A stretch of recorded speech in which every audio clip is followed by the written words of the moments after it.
अशा प्रकारे आपला पहिला नंबर आलाय.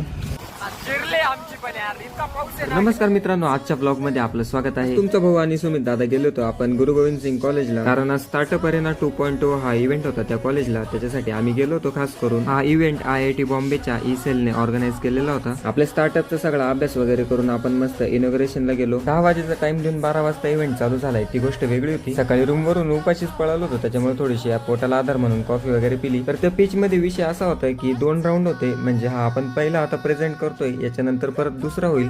म्हणजे पहिल्या राऊंड मध्ये आपण जर सिलेक्ट झालो तर दुसरा राऊंड होणार होता. जसं की तुम्ही बघितलंच की पहिल्या राऊंड मध्ये आपलं सिलेक्शन झालं होतं, म्हणून आपण आता दुसरा राऊंड पिच करत होतो. आपल्या समोर जे शार्क्स बसले होते त्यांना इतका आपला प्रोडक्ट आवडला होता की ते स्वतः इन्व्हेस्टमेंट करायला तयार होते. दुसऱ्या राऊंडचं पिच वगैरे आवरून आपण आपल्या फायनल रिझल्टची वाट बघत होतो. फायनली आपला ह्या वेळेस पण स्टार्टअप अरेना 2.0 मध्ये फर्स्ट प्राइज मिळालाय आपल्याला. का खुश झालो ना. म्हणजे 2 राऊंड होते, एकदम कॉम्पिटिशन, तगडी कॉम्पिटिशन होती. आणि त्याच्यात तुमच्या भावाची स्माइल तुम्ही बघू शकता. अशा प्रकारे आपला पहिला नंबर आलाय. हे बघा, हे कॉलेज आणि हा आपला सुमित भाई.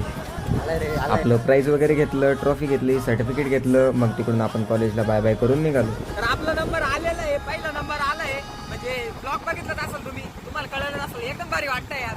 पण आहे ना, म्हणजे आता नाही ती सवय झाली, कारण की याच्या आधी पण 3 नंबर येऊन गेले आपले. म्हणजे ते पण फर्स्टच होते. ते आपण संदीपला गेलो होतो, त्याच्यानंतर SNJB ला गेलो होतो, आणि आपल्या KK वाघला पण आम्ही पिच केलं होतं. तर तिकडे पण 1 नंबर आला होता आपल्याला. आता आपण सुमितचे रिएक्शन बघू. सुमितला कसं वाटतंय आता ते 1 नंबर आल्यानंतर. मोकार हाल झाले, परवडलेलं नाही आहे. प्राईसला जास्त पाहिजे होतं, 2000 काय परवडलेलं नाही आहे. पाऊस पाहिजे जाम झाले, पूर्ण चिरले आमची पण यार. इतका पाऊस आहे ना, डेंजर. तर चला भेटूया पुढच्या ब्लॉग मध्ये. तोपर्यंत राम राम.